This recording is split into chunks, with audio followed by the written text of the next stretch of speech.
All right, it says, search the scriptures, for in them you think you have eternal life, and they are they which testify of me. And you won't come to me that you might have life.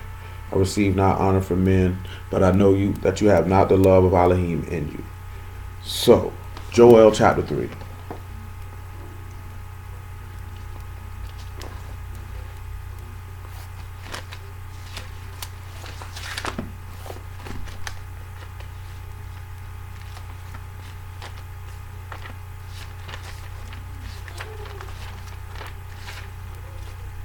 Joel 3 and 1. Say, behold the day, and behold in those days, and in that time will I bring again the captivity of Yehudah and Jerusalem.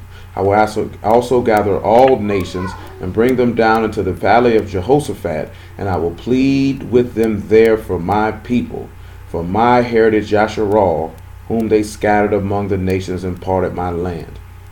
They have cast lots for my people. They've given a boy for an harlot, and sold a girl for wine that they might drink. Yea, and what have you to do with me, O Tyre and Zidon, and all the coast of Palestine? Will you render me a recompense? And if you recompense me, swiftly and speedily will I return your recompense upon your own head, because you have taken my silver and my gold, and have carried into your temple my goodly and pleasant things. The children also of Yehudah and Jerusalem have you sold unto the Grecians, that you might remove them far from their border. Behold, I will raise them out of the place whither you have sold them, and return your recompense upon your own head. And I will sell your sons and your daughters into the hands of the children of Yehudah, and they shall sell them to the Sabians, to a people far off, for Yahuwah hath spoken it. Proclaim ye this among the Gentiles, prepare war, wake up the mighty men, and let all the men of war draw near, let them come up.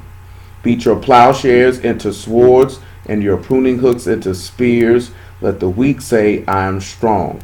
Assemble yourselves, and come all ye heathen, gather yourselves together round about, till the cause thy mighty ones to come down. Let the heathen be wakened, and come up to the valley of Jehoshaphat, for there will I sit to judge all the heathen round about. Put ye in the sickle, for the harvest is ripe. Come, get you down, for the press is full, the fats overflow, for the wickedness is great. Multitudes, multitudes, and the valley of decision, for the day of Yahuwah is near, and the valley of decision. Now, I just went all through that instead of jumping all the way around.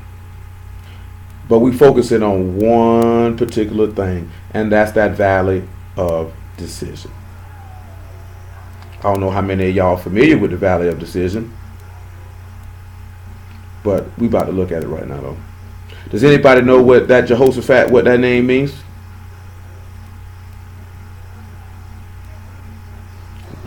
Notice that he's sitting here and he's telling you about a war that's about to take place. He's telling all the heathen to get themselves together. Well, look. First, the Hebrew word for decision is karus, and it's a sharp, diligent, strict decision, a moat or a ditch.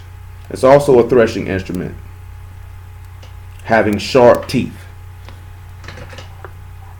We'll deal with that sharp teeth in a minute. But when we look at Jehoshaphat, if I'm not mistaken, means Yah has judged. And this is where he says he's going to gather these people up to the valley of Jehoshaphat, and he will judge them there. It's Yahuwah is judged. And it's a valley near Jerusalem, where there's a deep ravine which separates Jerusalem from the Mount of Olives, through which the river Kidron flows. So let's look at Zechariah 14 and see why that's important. Says right over here by the mount. Matter of fact, before we do all that, before we look at Zechariah 14, let's go look at Revelation chapter 17. So the reason why we're looking at this here, because people be telling you about World War III. This book don't tell you really nothing about no World War III. Again, as we stated the last time when we were looking at Joel 2, and it spoke about this stuff. Yes, nations will rise up against nation, and kingdoms or dominions will fight one another. But World War III in that aspect, and thinking World War III is going to bring the end, that's not what this book says. That's not the plan of Yahuwah. That ain't the plan that he set for a massive world war and then he come back. That's not accurate. Revelation 17, we read this the last time, we look at it again, 17 and 9. Make it, matter of fact, make it 17 and 7. Well, make it 17 and 5. It says, and upon her forehead was written a name written, Mystery Babylon the Great, the mother of harlots, and the abomination of the earth. And I saw the woman drunken with the blood of the Kadeshim, and with the blood of the martyrs of Yahushua. And when I saw her, I wondered with great admiration. So notice it says that this woman kills the Kadeshim. Now, we have to sit back and look at something on that. Let's come over here to what it is. 2 Kings, I'm sorry, 1 Kings, man. 1 Kings, well, I want to say about 15. Let me see what 1 Kings 15 says.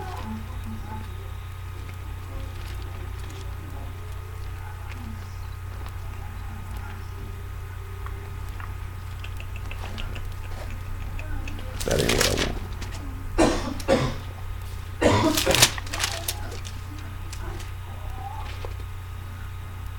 Come on, about 1 Kings 17, man.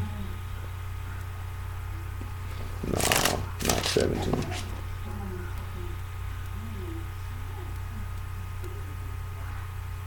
First Kings chapter 18. 1 Kings chapter 18 and verse 1. And we're just going to look at some people who were martyred for the word. Saying it came to pass after many days, the word of Yahuwah came to Elijah in the 3rd year, saying, Go show thyself unto Ahab, and I will send rain upon their wraths. And Elijah went to show himself unto Ahab, and there was a sore famine in Samaria. And Ahab called Obadiah, which was the governor of his house. Now Obadiah feared Yahuwah greatly, for it was so when Jezebel cut off the prophets of Yahuwah. So Obadiah took 100 prophets and hid them by 50 in a cave, and fed them with bread and water. Now, we're not saying that clearly Jezebel was married to the king of Yasharal, so we're not saying Jezebel is the great whore. But what we're sitting back showing is this woman was drunk off the blood of people who preached the word, who spoke the word of Yahuwah, and she slaughtered them, and she killed them.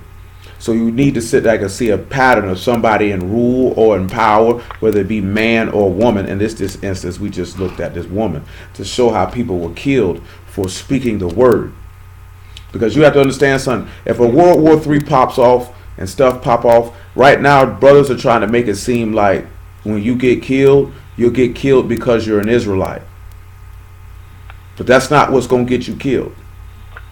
See, hold on. Let's look at Esther chapter 3. And then after that, Matthew 24. You got to know what's going to get you killed. And it's just not going to be because you're an Israelite. They're not going to be killing you for that. That is not going to upset anyone. Regardless of what anybody wants to try to convince you, nobody is going to be upset because you're an Israelite. Because you're saying you're an Israelite. Let's just go ahead and just be honest with it and just be real with it. That does not bother these people. Why would that bother anybody? Ask yourself, why would that trouble anyone? Esther 3 and 8. Make it 3 and 7. In the first month, that is the month Nisan, in the 12th year of King Xerxes, they cast pur, that is the lot, before Haman from day to day, and from month to month, to the 12th month, that is the month Adar. Haman said unto King Xerxes, There's a certain people scattered abroad and dispersed among the people in all the provinces of thy kingdom, and their laws are diverse from all people. Neither keep they the king's laws, therefore it is not for the king's profit to suffer them or to allow them to live. They say it's no gain to the king to let you live. Do you think it's going to be any gain to Mystery Babylon, and Babylon is a land of idols and a worshiper of idols, to suffer you to preach that these people are idolaters? Do you think it's any profit for you to live in that type of society? You got to think about that. Anybody in this book who was killed, they were not killed because they were Abarim, because they're the seed of Yasharal. They weren't killed for that. They did not lock Jeremiah up in the prison because he was an Israelite. They locked him up because they didn't like the words that were coming out of his mouth. Period. They say this man speak against this place, talking about he gonna make Jerusalem like he made Shiloh. We gotta kill this nigga. I don't like what he's saying. They didn't want to kill Elijah because he was an Israelite. They didn't like that he prayed for Yahuwah that it wouldn't rain for 3.5 years. And that he preached against their idolatry and their wickedness. And they wanted to kill him for it. See, I want y'all to snap yourself up out of that. Man, don't let these niggas around here, man, put you in no trance. Don't let nobody have you around here be made no fool out of, thinking you can just know you an Israelite and that's what they gonna kill you for, or you gonna love your way up out of persecution. These people, you can't get your way up out of that. Man, if you stand on the words, you gonna have to be against lifestyles that are against Elohim and that will condemn men in their hearts. Therefore, they will despise you. Why do you think this man say through much tribulation you got to enter the kingdom of Elohim? Why do people ignore all of these things? And I ain't talking about no self-inflicted stupidity that you got going on. You know what I'm saying? We're not talking about that. We're just going to have to be real with this, man. You got to have your mind and heart prepared for what's actually going to occur. And what's actually going to occur is if you speak in the word and you live in the word and you stand on the word, they're going to kill you for it. They're not killing you because you black. Nobody cares that you're black. Nobody cares that you're an Israelite. The only people who killing you because you black are ignorant, fearful crackers in the United States of America. Because we get treated badly all across the world, but they just don't murder niggas indiscriminately overseas like they just murder niggas over here. J.S. Soldier killed the man last night. Claimed the man grabbed his taser, so he decided to shoot him 5-6 times. His wife tells a different story. You know what I'm saying? Y'all knows what happened. I wasn't there. You know what I'm saying? My natural inclination would be to believe the wife. You know what I'm saying? Hello? Hello? Yeah. My natural inclination is to believe the wife. But they left that man stink in that front yard last night. You know what I'm saying? Or early this morning. But nevertheless, come on to Matthew chapter 24. Matter of fact, make it Luke 21. We still holding Revelation 17 and Joel chapter 3.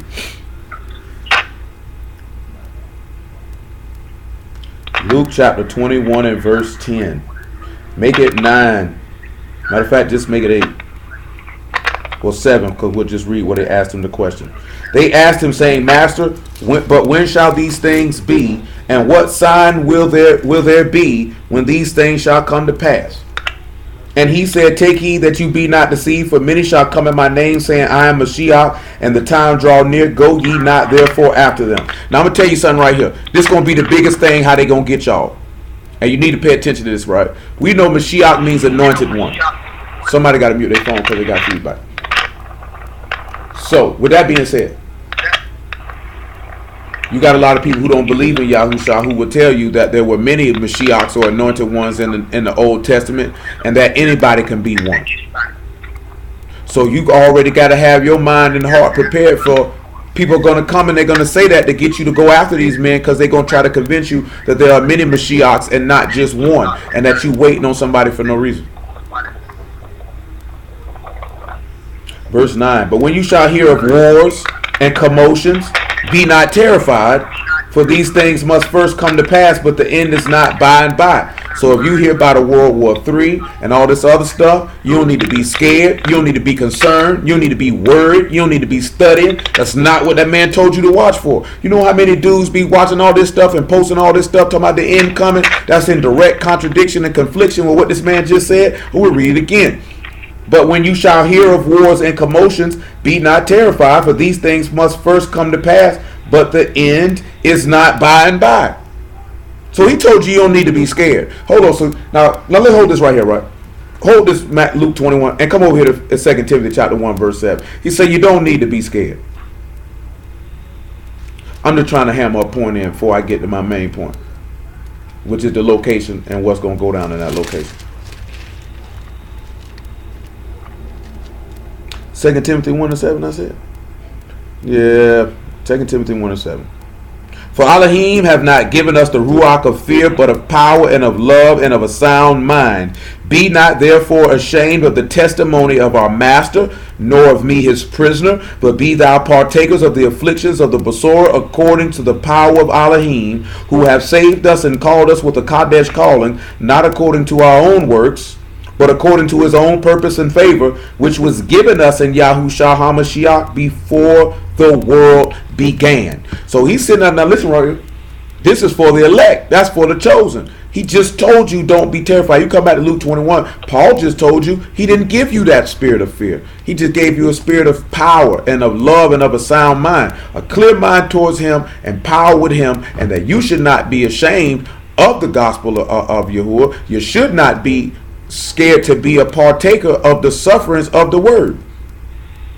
You know how many people now, you know he told you that the fearful and unbelieving are the first two people get thrown in the lake. You ain't got no business being scared because they talking about, oh, the North Korea gonna shoot missiles at America. So what? What does that have to do with you? That's no concern of yours. That's heathen on heathen crime. Let the heathens be killed, whether they be YAHUAH or whether they be of the heathen. Let them die. That ain't got nothing to do with you. Not if you are the elect. What you scared for? What you worried about it for? That is not your concern. You know what I'm saying?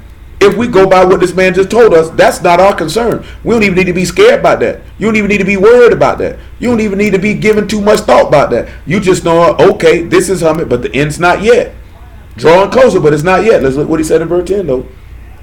Then he said unto them, nation shall rise against nation, kingdom against kingdom, and great earthquakes shall be in diverse places, and famines, and pestilence, and fearful sights, and great signs shall there be from Shamaim. But before all these, they shall lay their hands on you and persecute you and deliver you up to the synagogues and into prisons, being brought before kings and rulers for my name's sake. Well, let's look at somebody who got thrown into prison in front of kings and rulers for his name's sake. Let's go to Jeremiah 26. It might be 28. Let's just look at somebody who just got locked up for this man's name's sake. Jeremiah 26 and verse 1. Can anybody else think of somebody who went to jail and bear witness to the word before kings and rulers besides Paul? Paul? Yeah, I say besides Paul. You know, that's an easy one. That's why we rule him out. That's an easy one. Not a wrong answer. We just know that's an easy one. Didn't that happen to John the Baptist? Yep. You know what I'm saying? Oh, I'm trying to think of somebody else. In my mind. It was just in my mind too. Besides Hamashiach, it happened to him. You got to realize that. This is why in Revelation 2 and 10 the master tell you the devil shall cast some of you into prison, but be faithful unto death. Because Peter got locked up. He just got out though. He ain't go before no kings and rulers. He did get locked up though. It said at the beginning of the reign of Jehoiakim, the son of Josiah, Malach of Yehuda, came this word from Yahuwah, saying, thus saith Yahuwah, stand in the court of Yahuwah's house and speak unto all the cities of Yehuda, which come to worship in Yahuwah's house. All the words that I command thee to speak unto them, diminish not a word. If so be they will hearken and turn every man from his evil way, that I may repent me of the evil which I purpose to do unto them because of the evil of their doings. And thou shalt say unto them, thus saith Yahuwah, if you will not hearken to me, to walk in my Torah, which I set before you, to hearken to the words of my servants the prophets, whom I sent unto you, both rising up early and sending them, but you have not hearkened, then I will make this house like Shiloh, and I will make this city a curse to all the nations of their rats. So the priests and the prophets and all the people heard Yirmiyahu speak these words in the house of Yahuwah. And it came to pass when Yirmiyahu made an end of speaking all that Yahuwah commanded him to speak unto all the people and the priests and the prophets, and all the people took him, saying, thou shalt surely die. Now you sit back and look at this here, right? They grab this man and say, we surely gonna kill him, even though he said, thus saith Yahuwah. This is why the master tell you in John 16 that they gonna kill you and think they do Elohim service, and he's telling you these things so you would not be offended. This is why we're telling you these things and been telling you these things so you will not be offended. I'm gonna tell you, some of these coward niggas be offended when they gotta hear that they gonna be killed for that man word. A lot of these boys don't want to take that type of pressure. They don't want that type of pressure. They don't want them type of problems. They're not trying to feel that. They're not trying to suffer that. They ain't trying to touch that. Because I'm telling you right now, some of y'all ain't even been tried yet. And I ain't even talking about the fourth is losing your life. And if you can't stand up under the pressure of life, you not going to stand up under the pressure when your life is literally on the line. If you can't stand up under the pressure of avoiding temptation of sin and of the flesh and of men, how you gonna stand up when the temptation of prison and death is put before your face? But let's look at what Jeremiah told these men after this here, man. We ain't finna read everything he say. Verse 13 though. Make it 12. Go, you need your chair, sir? Yeah. You know which chair you want to grab. That one's your chair. Any chair just wasn't going to do there, was it, sir? Alrighty then. Oh, my back. Then spake Yahuwah unto all the princes and to all the people. Notice the rulers of the people. Yahuwah sent me to prophesy against this house and against this city all the words that you have heard. Therefore now amend your ways and your doings and obey the voice of Yahuwah your Elohim, and you will repent him of the evil that he hath pronounced against you. As for me, behold, I am in your hand. Do with me as seem good and meet unto you.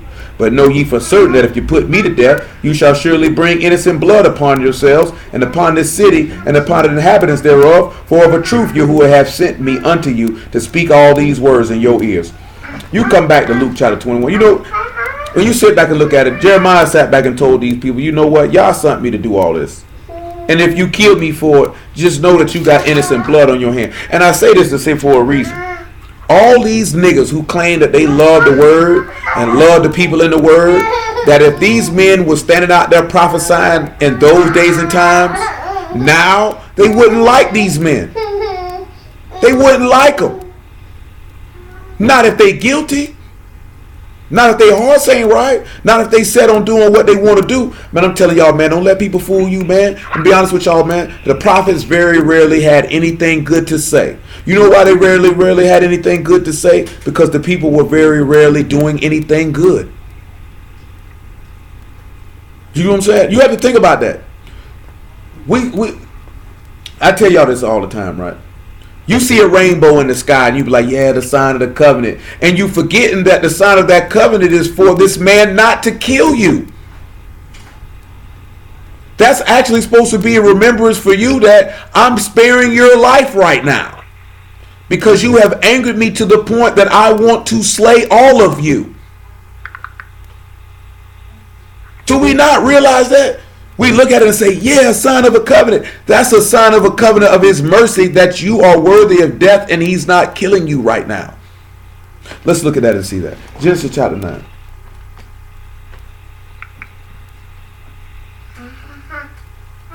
But see, if you tell people that, they'll say, you know what? There's something wrong with that brother. He never has anything good to say. He doesn't encourage the people. I don't feel any love coming from this man. This man doesn't uplift the people. How you going to be able to uplift the people that's mired in death and sin? You can't uplift them. You got to get them up out of that. Then you can uplift them. As long as they mired in that, all they're going to do is be strengthened them in wickedness.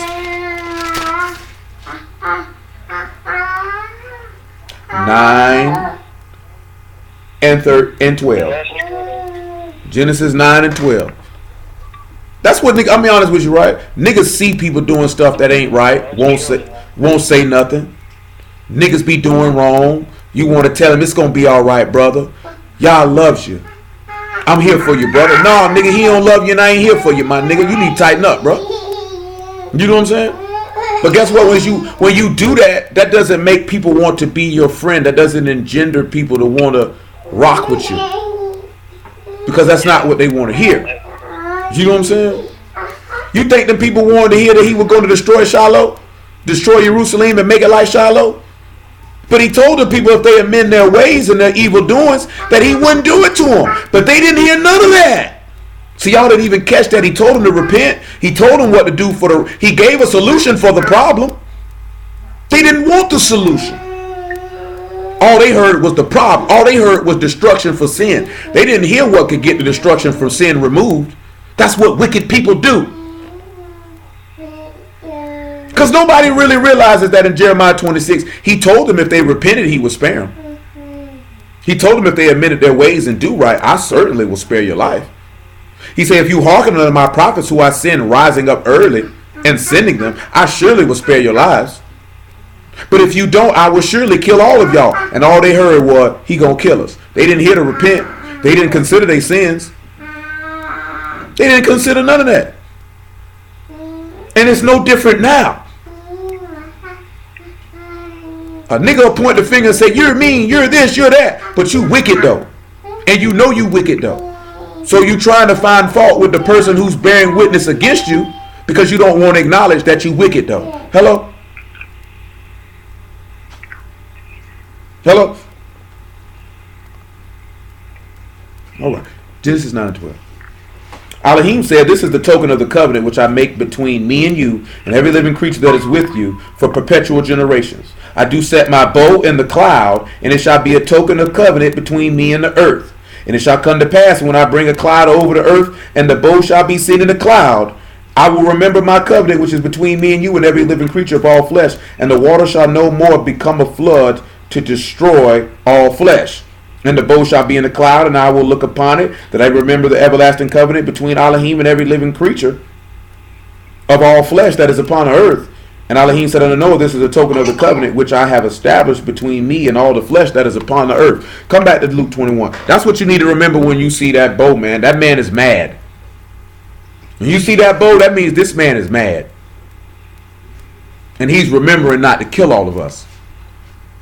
And you need to look at that bow and say, truly, Yahuwah is merciful, and his mercy endures forever. That's what you need to think about every time you see that bow. Because our behavior and our faithlessness and our hard hearts is moving this man to wrath. Do you know what I'm saying? That's moving that man to wrath. To the point where, let me put this up here, not really, truth be told, for him to remember, because truly he remembers, but for us to remember. For us to remember. And we done went over that before. That's why he put a cloud over the master and put him up there on the stake. That was a bow for him to remember. Y'all killing my son unjustly. I ought to kill all of y'all, but I'm merciful. I killed this man so I could save y'all. I ain't gonna kill you today, but I'm gonna kill you later though. That's why he say he make on everything go dark. It won't be no bow in the cloud then. Just a nice clean sword. Luke 21 though. Luke 21 and we read 12 again. But before all these they shall lay their hands on you and persecute you, delivering you up to the synagogues and into prisons, being brought before kings and rulers for my name's sake. And they shall turn to you for a testimony. Settle it therefore in your hearts, not to meditate before what you shall answer. For I will give you a mouth and a wisdom which all your adversaries shall not be able to gainsay nor resist. You shall be betrayed both by parents and brethren and kinsfolk and friends. And some of you shall they cause to be put to death, and you shall be hated of all men for my name's sake. Now we know Yahushua's name means Yahuwah is salvation. If you're preaching, don't you realize preaching Yahuwah's salvation is going to be in direct contradiction and confliction of what the beast is preaching? Now I didn't go get that Revelation 8, or it might be chapter 9. I want to say it's chapter 8. Where it say when he brought all the plagues on the men, that men still did not repent for their idolatries and their murders and their thefts and their serving of devils. They were more angry. Let's get it. This is Revelation 8. And then we'll go to finish Revelation 17. They got more angry at the wrath of Elohim that they continued to sin. It's Revelation 9.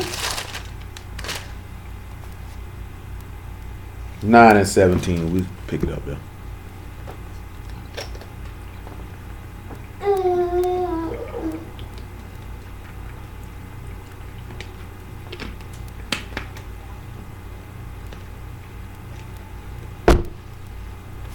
And thus I saw the horses in the vision, and them that sat on them having breastplates of fire and of jackhammer and brimstone, and the heads of horses were as the heads of lions, and out of their mouths issued fire and smoke and brimstone. By these were a third part of men killed by fire, and by the smoke, and by the brimstone which issued out of their mouths. For the power was in their mouth and in their tails. For their tails were like unto serpents, and had heads, and with them they do hurt. And the rest of the men which were not killed by these plagues yet repented not of their works of their hands, that they should not worship devils and idols of gold and silver and brass and stone of wood, which neither can see nor hear nor walk. Neither repented they of their murders, or nor of their sorceries, nor of their fornication, nor of their thefts. This how much this spirit said, I can chastise these people this badly, and they still won't stop doing what they're doing. This man chastised our people by all many different types of means, and we still didn't stop doing what we were doing. So I'm telling you this here, man, because this man told you now that everyone who is chosen in Mashiach from the foundation of the world, from that set apart calling, have no fear. They have love. They have a sound mind. They will be a partaker of the afflictions of the master, and they are not ashamed of that gospel. And they're not ashamed of it. Because I'm telling you, it's a lot of people fooling y'all. Some of y'all done settled in already knowing your own horse. It's only so far you going to go before you be like, no, I can't go that far. Then where I tap out. You know what I'm saying? It's real easy to serve this man when it ain't no pressure. But when the pressure comes, what will be done? Jeremiah didn't see it. You know what I'm saying? Obadiah didn't see it. Obadiah hit these 50 prophets at risk of his own life. He didn't see it. And there are many others in this book. They didn't see it. Mordecai didn't see it. Hamashiach didn't see it. He just said something.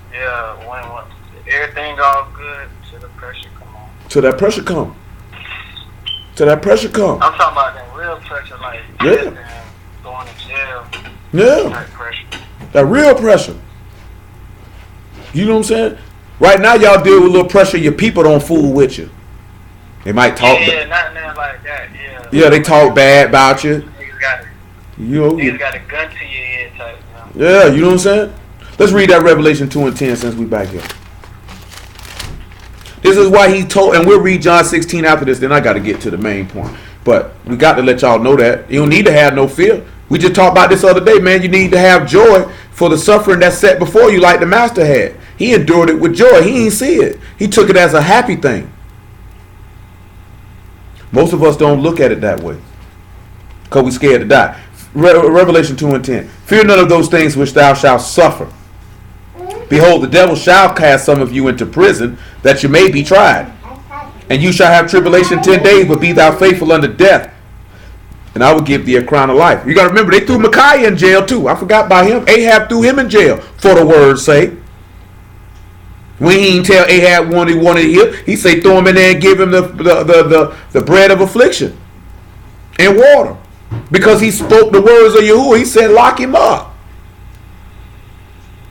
You got to understand that. That's 3 men I just mentioned went to jail for the word outside of Paul. You got a Mashiach, you got Jeremiah, you got Micaiah. But we could throw Paul in there. Peter went to jail. And you got to be willing to, whether you get out of jail or not, to stand firm and endure. You got to be ready for that. Revelation 17.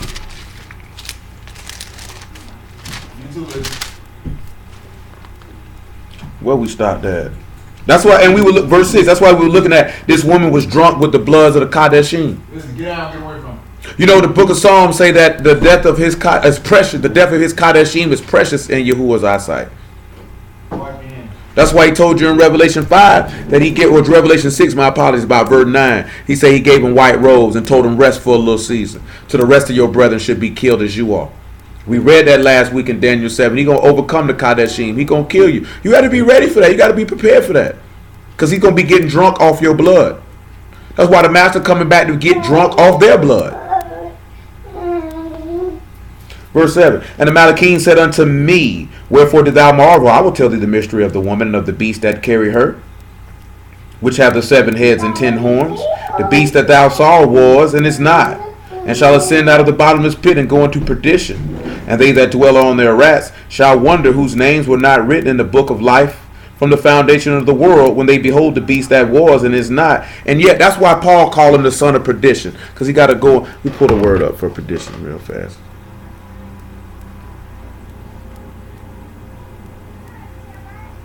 A little too high. Give me a second.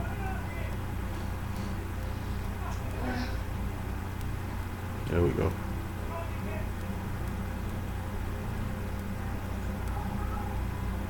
That Greek word for perdition is a perishing, a ruin, or destruction. Destruction, which consists of eternal misery in hell, or somebody that's damnable, or the son. He's going to go into being damned, just like he's the son of the damned. We know that Satan is damned. We know that anyone who don't obey this covenant is damned. We know that, and they all going into the fire which burn with brimstone, where the fire is not quenched and the worm dies not. Nevertheless, I ain't gonna focus on that too hard. Well, we're gonna get to that, so that's why I kind of mentioned it. Verse 9, and here's the mind which have wisdom, the 7 heads, are 7 mountains on which the women sit, and there are 7 kings, 5 are fallen, one is, the other is not yet come, and when he come he must continue a short space. And the beast that was and is, even he is the 8th, and is of the 7th, and go into perdition. And the 10 horns which thou saw are 10 kings, which have received no kingdom as yet, but receive power as kings, 1 hour with the beast. These have one mind, and shall give their power and strength unto the beast. These shall make war with the Lamb, and the Lamb shall overcome them, for he is the master of masters and Malek of Maleks. They that are with him are called, chosen, and faithful. So these people are going to go to make war with the Lamb. Notice that he said that he'll bring them to the valley of Yehoshaphat. Now let's go back to Joel chapter 3. And let's look at something in Joel 3. In verse 2, he said, he'll gather all the nations and bring them down to the valley of Yehoshaphat, and plead with them there for his heritage Yasharal. Now the valley of Yehoshaphat, I got to recall where it's located. Like I said, it's located, it's a deep ravine which separates Jerusalem from the Mount of Olives. Now let's go over here to Revelation chapter 16 and then Zechariah 14.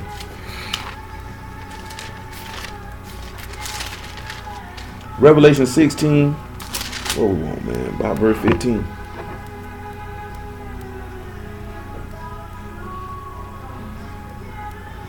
Make it Revelation 16 and make it 8. Revelation 16 and 8.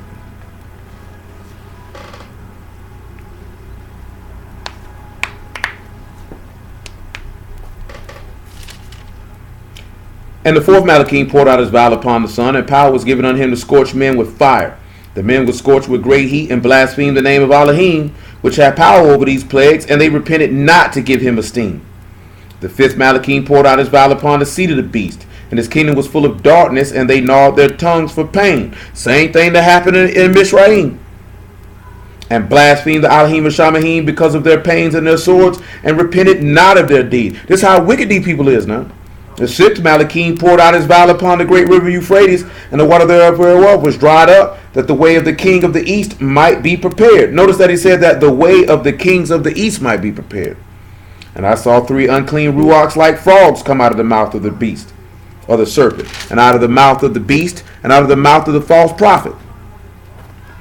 For they are the ruachs of devils, working miracles, which go forth unto the kings of the Arats and of the whole world, to gather them to battle of that great day of Elohim Almighty. Hello?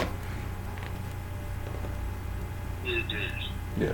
Now think about that, y'all. Where can we go at in the Old Testament to reconcile that? That you see 3 unclean ruachs, which is the ruach of devils, working miracles, and that these ruachs are going out to gather all the nations to fight. Where do y'all think about in the Tanakh where you can see a parallel to this right here?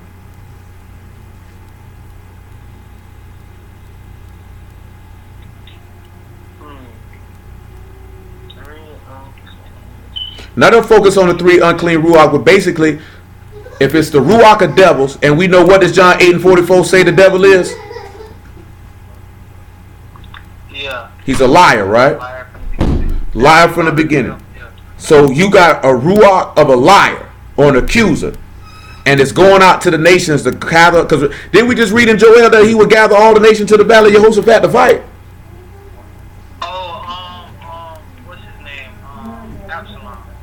Not Absalom, but you're getting close. It's a king from that line. Well, no, he's not from that line. My bad. He's not from Yehuda. He's not from Yehuda. My apologies. That's Ahab. Did not a lion ruach go in the mouth of Ahab's prophets to tell him to go fight? Right? And that's what happened in 1 Kings 21. Oh yeah, let me get that. I want to read up on that. That's 1 Kings 21. All right. But then Absalom did something like that. He tried to gather people. Now he did. He did do that, but he didn't. But there weren't lion ruachs that he did that on his own. Oh, okay. Now he did do that though, to get him to turn against David. You thinking on the same line, just a different way he went about it. Because Absalom got a story that's similar to what the beast is going to do, which is gather the people up to fight against the seed of David or to fight against Hamashiach.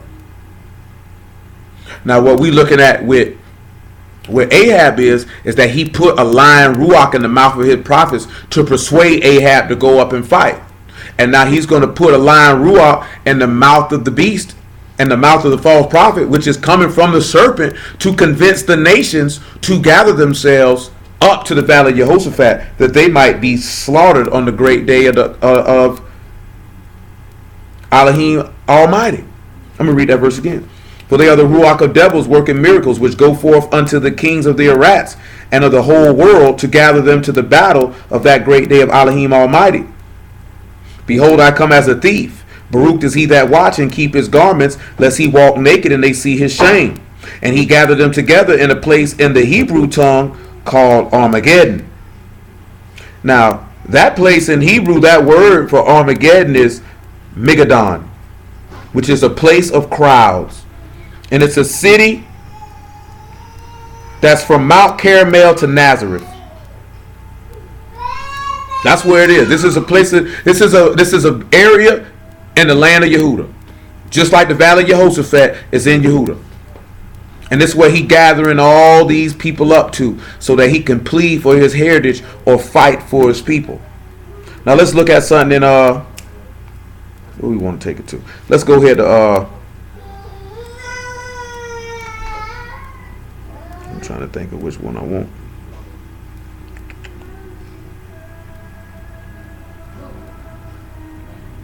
Let's go to Judges 5 and about verse 15.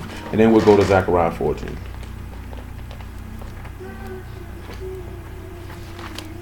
So you have to realize that the battle when the master comes back is the battle where all the nations are gathered up into this one place.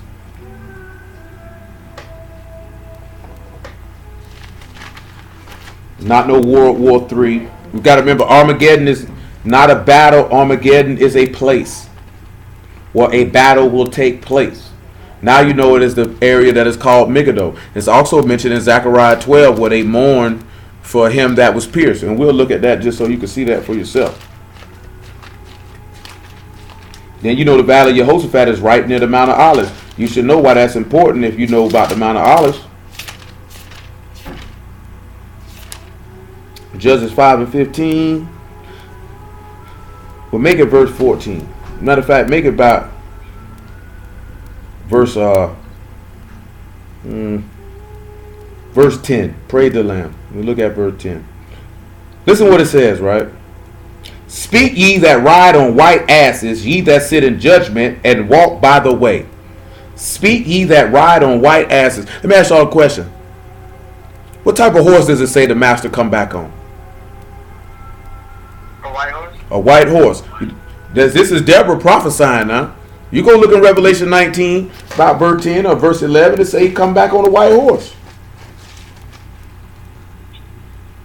What verse you at right now? Judges 5 and 9, 5 and 10. All right. And you know why I would mention this here? What type of... Didn't the master come into Jerusalem riding on a donkey? So keep that in mind. Listen what it says, verse 11. They that are delivered from the noise of the altars and the place of the drawing water, places of drawing water, there shall they rehearse the righteous acts of Yahuwah, even the righteous acts toward the inhabitants of the villages in Yasharal. Then shall the people of Yahuwah go down to the gates. And that's a whole nother thing, but it's basically telling you that those that be saved to enter into the kingdom. I'll focus more on that when we hit Ezekiel 38 and 39. It says, awake, awake, Deborah, awake, awake, utter a song, arise, Barak, and lead thy captivity captive, thou son of Abinoam. Notice he said to lead captivity captive. Did we not just read in Joel 3 that he said he would plead for his people because they were being held captive? Does not Revelation 18 state how the people would sing and say hallelujah because you've been delivered? Because this is what Barak is coming to do. He's coming to free us from captivity. And this is Deborah singing. So Deborah is stating a prophecy. And you know what the name Barack means, right? Y'all should know it. All in videos y'all probably watched about Barack Obama when he was president. Anybody know what the name Barack means? Lightning. What did they say? Lightning? Lightning. What did the master say about lightning? What did he say? He said somebody coming like a lightning. I think it's Ezekiel something like that. Yeah, he say as you see lightning go from the west to the east or the east to the west, so shall the Son of Man return.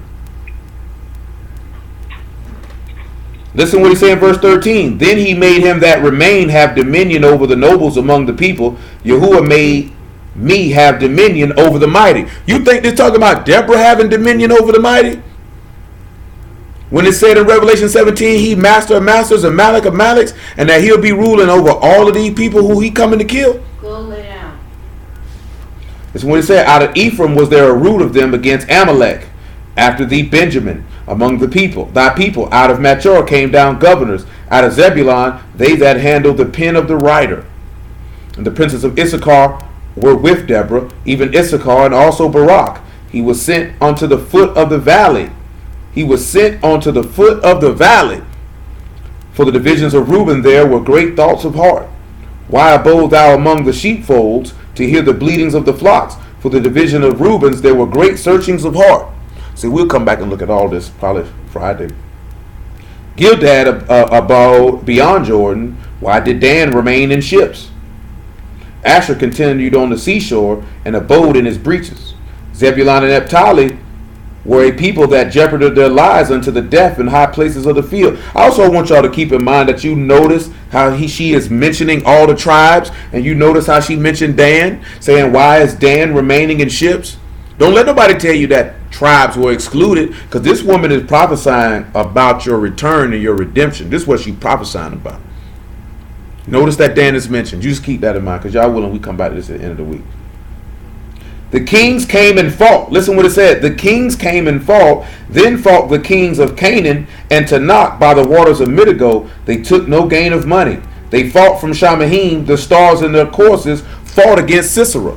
It say the star. Who are the stars, everybody? Y'all should know who the stars are. Malachims. That's what it said. And notice that it said they fought from Shamahim. So you think Barak and the army that he had fought from on high against Sisera with stars in their course? When he say he coming back with 10,000 Malakim, but notice that it said the kings came to fight against them. But they fought from on high, and they fought in Megiddo. And you notice that goes right along with it said in Revelation. And you see that the nations were gathering up to fight somebody in Yasharal in the very same place that Revelation tell you that a battle's going to take place. Just like Joel's telling you a battle's going to take place in the valley of Yehoshaphat, which is by the Mount of Olives. Why is that important? Zechariah 14:1. And this is also showing you that all of this stuff is taking place in the land. All this stuff taking place in the land of Yehuda. That's why this something's got to go down to cause all of us to go in that area. Because all that stuff going down over there. Ain't nothing going down over there in America. America means absolutely nothing when it comes to this book. I understand why we look at it that way, because that's where we at. But at the end of the day, America is just a small piece in a big plan. Just a small piece in a big plan. Zechariah 14:1. Behold, the day of Yahuwah come, and thy spoil shall be divided in the midst of thee. For I will gather all nations against Jerusalem to battle. You know, we can sit back and we can read that Nazareth ain't that far from Jerusalem. The valley of Yehoshaphat is right by Jerusalem. Megiddo ain't that far from Jerusalem. And the city shall be taken, and the houses rifled, and the women's ravished, and half of the city shall go forth into captivity, and the residue of the people shall not be cut off from the city. Then shall Yahuwah go forth and fight against those nations as the day when he fought in the day of battle. He's going to go up. We went over this not too long ago. He's going to go up and fight against these people like when he fought against Pharaoh. Y'all remember what he did to Pharaoh, right? What did he do to Pharaoh? Drowned in it. Killed his whole army. Killed his whole army. And this is what he going to do to the beast. This is what he going to do to his whole army. You know, this is the same thing that happened to Ahab. Ahab died in the midst of battle, and his army was defeated. Because it was Yahuwah's will for him to go up into this battle and to be defeated. It was Yahuwah's will for Sisera to come against Barak and be defeated. Because we know lightning is light. So you got light defeating Sisera. Hamashiach is the light of the world, and he will defeat the beast. That's why you see darkness being brought upon the beast's whole kingdom. Say these people gnawing on themselves because of the pain and refuse to repent. And you think if you standing out here speaking in this man's name, that you think the people going to let you live? Man, I'm telling you, people don't really have love for the truth like they claim they do. You can't be no fool. And I'm be honest with you, people show little signs here and there. That is salvation really your main thing? Because the thing about this word is to be consistent and to be disciplined.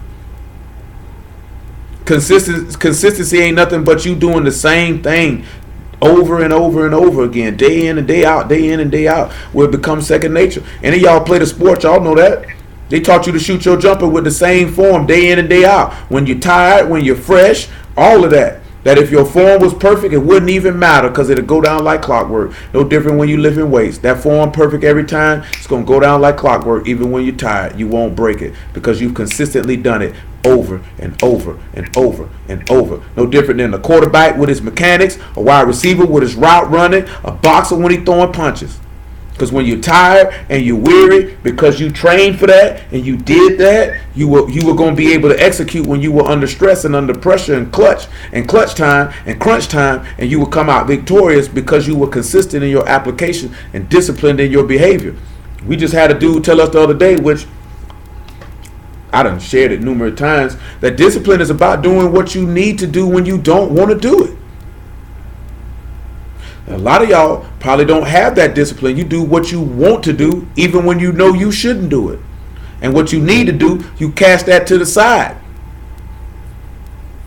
You know what I'm saying? You got to be able to do what you need to do even when you don't feel like it. Even when you don't feel like it. You don't think it's been plenty times that certain athletes, championship athletes, or certain business people didn't feel like doing the things they needed to do to be successful? They still went up and went and did it. You know what I'm saying? There's certain times where your parents, whether it be your father, your mother, didn't feel like doing certain things for you in the house. They got up and did it because this is what needed to be done. You got to look at what needs to be done and not what you want to be done. You got to do what you got to do before you can do what you want to do. Or you're not even going to attain no level of success. So then when you look at the word, everybody say, I want the YAHUAH. But then look at your behavior. Is it consistent in being able to receive such a gift? Are you even executing to the point consistently that you could even be blessed with something that precious? Because he just ain't passing them out like bags of Skittles. You know what I'm saying? Are you disciplined enough to receive it? Is your faith true enough to where you would endure whatever you had to endure to be able to get it? God, I can say most of y'all ain't even been put to the test. And some of y'all done got put to the test. And some of you wavered a little bit. Some of you stood tall. You know what I'm saying? Some didn't. And you have to look at that. Because see, I got something coming. I don't know when I'm going to do it. But I put it out there the other day. About how did man say the wicked are estranged from the womb. Coming up out of it, telling lies. Born of the devil. You was the devil's seed the day you were born. Nothing you can do to change it. See what I'm saying? I'm telling you, man. But see, I'm going to tell you the difference with this word right here, man. I'm going to tell you, when I say this word right here, meaning just the word of Yahuwah, period. How I put this, man. People who are not of Yahuwah, and you see it all in the word. Judges 17 come to mind right now. I think it's Judges 17. When they had got their own priests while they were worshiping idols and doing whatever it is that they were doing, or even when the people hired in the Chronicles of Kings base men to be their priests and still acting like they were serving Yahuwah the whole time. See, this people here is good and wicked. See, we don't have no problem knowing we wicked, knowing we false, knowing we don't believe, but still acting like we serve Yahuwah all the while doing what seems right in our own eyesight. And Most High will not come back and show y'all that one day. That's in the book, though. Do you know what I'm saying? And if you search it, you will find it. I guarantee you that. Because one thing for certain, two things for sure. Every single solitary time we start with John 5:39, which is search the scriptures. That's telling you to go read the book. People don't even realize that every time I start preaching, the first thing we telling you to do is go read the book. Not just reading that to say, oh, he's just reading that because the whole book about the Mashiach. That is true to a certain extent. It's also telling you to go read the book. We open up with telling you, go read the book. That's what you need to do. Go read the book. How many times have we told you about Isaiah 34:16? Seek ye out the book of Yahuwah and read. We just went over last week, which ain't the first time we done did it. Blessed are those who read and hear and do. Can't no man deceive you If you got the word in your heart, you can't get the word in your heart, you ain't reading it. You know what I'm saying? How's that going to happen? How's that possible? That's impossible. Remember, Book of Revelation gave it to you threefold. Read it, hear it. So if you read it, that means, boom, you're reading it. If you're hearing it, that means somebody preaching it to you. And after you done read it and had it preached to you, you went and did it. And the man in Acts chapter 8, that Ethiopian eunuch, is an example of that. He was reading it, Philip preached it to him, he went and did it. Just like that. Because if you hear with the intent to do, which means you believe it. You shamar. I hear it, I believe it, I do it. Nevertheless, Zechariah 14 and 4. And his feet shall stand in that day upon the Mount of Olives, which is before Jerusalem, on the east. And the Mount of Olives shall cleave in the midst thereof towards the east. Remember what we read? He said he had to prepare the way for the kings of the east. So he come through and smash these people. And there shall be a very great valley. Half of the mountain shall remove toward the north, and half of it toward the south. And ye shall flee to the valley of the mountains, for the valley of the mountains shall reach unto Azal. Yea, ye shall flee like as you fled from before the earthquake in the days of Uzziah, king of Yehudah. And Yahuwah my Elohim shall come, and all the Kadeshim with thee. And it shall come to pass in that day that the light shall not be clear nor dark, but it shall be one day which shall be known to Yahuwah, nor day nor night. But it shall come to pass that at evening time it shall be light. So at evening time it shall be Barak. It's going to be light. Well, that's not the word it's going to be there though. But it's going to be light. It's going to be lightning. He's going to illuminate the place. But notice he said that there'll be a valley there. The valley of Yehoshaphat and the valley of Megiddo. Armageddon. Battle. He's going to step back and he's going to fight these people and he's going to smash them. And just like Judges said, he's going to fight from Shamahim. See, I would go hit the valley of Hinnom. The valley of Hinnom is the lake of fire. I don't have time to hit the valley of Hinnom right now though, because it's about 8:40. But I want y'all to know the differences between these two places. Valley of Hinnom is the valley of burning, if my memory serves me correctly. Let me make that affirmative. We'll get to that valley of Hinnom if I got to work it in on Shabbat night. Yeah, lamentation. My apologies. Lamentation. And that's separated, and that is a rocky area southwest of Jerusalem, separating Mount Zion to the north from the hill of evil counsel, and the sloping rocky plateau on the plain of Rephaim to the south. The reason why that's important, when the master told you about that furnace of fire, what did he say them people would be in that furnace doing? Anybody know what he said them people be in that furnace doing? Say that again, what you said? The valley of Hinnom means lamentation. So he's going to take these people and he's going to drop them in the valley of lamentation. What did the master say about, he said, all the wicked will be cast in a furnace of fire. And what did he say that they would be doing in that furnace of fire? They will be weeping and gnashing of teeth. They would be lamentations. So when he's saying that, he giving you a clue where these people are going to be. Because remember, we know the word say you're going to see these people in this place and you will abhor them. So you need to know the lake of fire. You need to know where that is. We just established where the valley of Jehoshaphat is. This is outside the Mount of Olives. Remember, Acts chapter 1 told you that he left from the Mount of Olives and that he would return back to the Mount of Olives, like we just read in Zechariah 14. Megiddo is near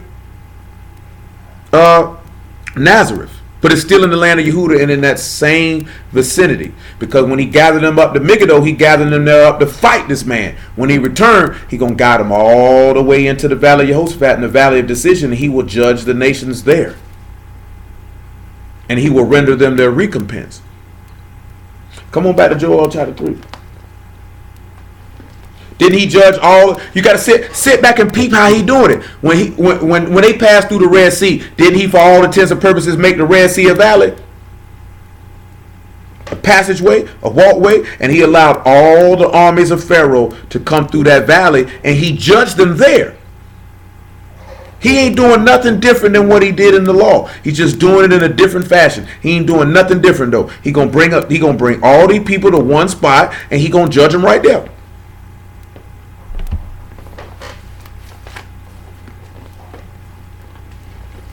That's why you don't need to be worried about no World War III. This man ain't told you about no World War III. Don't be worried about that. Don't even be concerned about that. That man told you don't even be terrified about it. Don't let no fear come in your hearts. Because you got to sit back and look at this, right? In Joel 3, notice that he said he'll raise them out of the places where you sold them and return that recompense upon your head. Well, let's see, right? Revelation chapter 13. And I want you to look at this captivity part in a twofold way. But let's look at about verse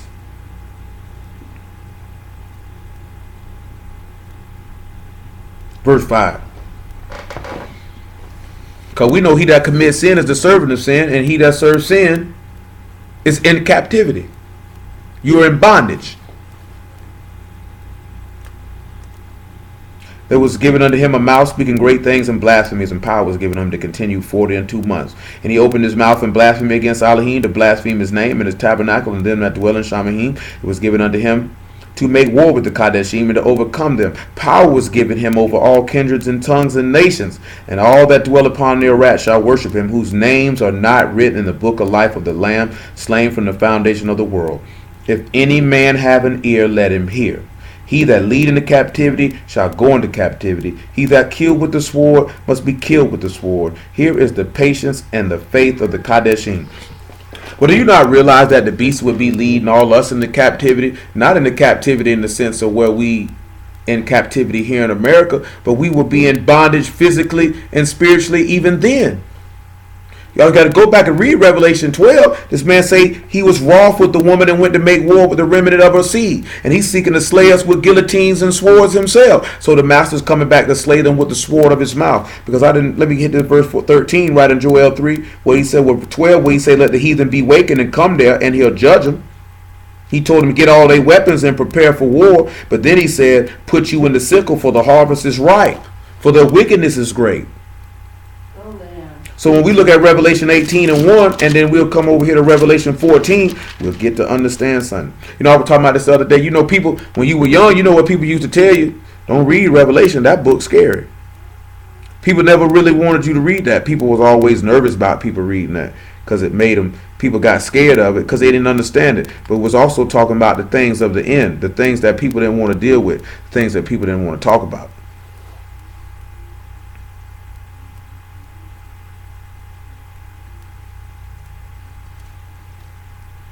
And after these things I saw another Malachim come down from Shamahim, having great power, and the earth was lightened with his esteem. And he cried mightily with a strong voice, saying, Babylon the great is fallen, is become the habitation of devils, and the hold of every foul ruach, and the cage of every unclean and hateful bird. That right there is bondage and oppression in itself. That take you the same way when you go back and you look at Sodom and Gomorrah. Same type of stuff was going on. This is why Lot was vexed with the unlawful deeds of the unrighteous. And your heart is going to be vexed when you see the things that's going on in the earth, which is going to move very many men to speak against it.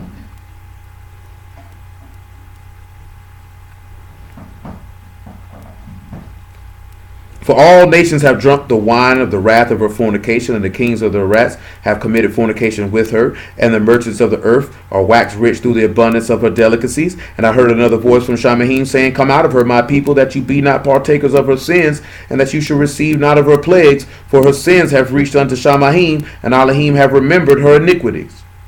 Reward her even as she has rewarded you, double unto her, double according to her works, and the cup which ye had filled her to double.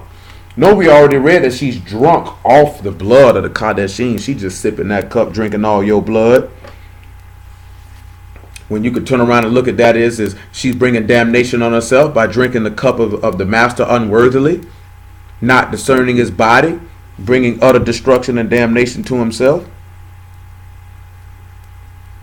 And you have to have your heart and mind prepared for that. Because this man going to be slaying plenty of us with the sword. And let's see exactly Revelation 14 back up that he got to catch the same thing. 14 and 14.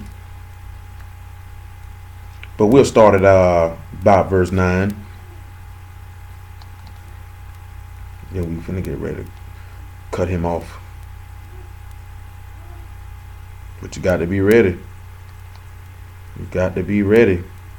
A lot of people ain't ready.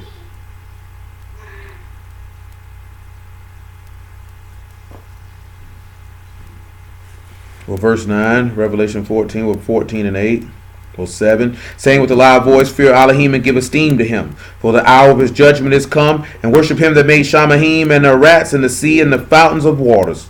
And there followed another Malachim, saying, Babylon is fallen, that great city, because she made all the nations drink of the wine of the wrath of her fornication.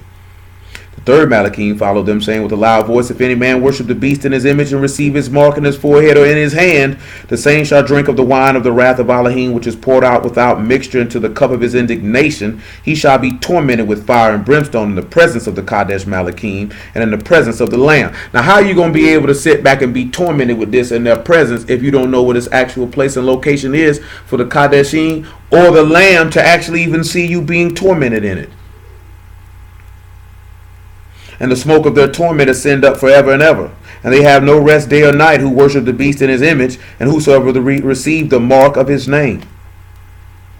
Here is the patience of the Kadeshim. Here are they that keep the commandments of Elohim and the faith of Yahushua. If you have this patience, you will endure all of these things. These things will not trouble you. You will have no fear, and you will endure them. And no tribulation, no persecution, no powers from above or beneath will separate you from the love of Mashiach, which is in Elohim. That's not going to happen. Yeah, hold on. That's just not going to happen.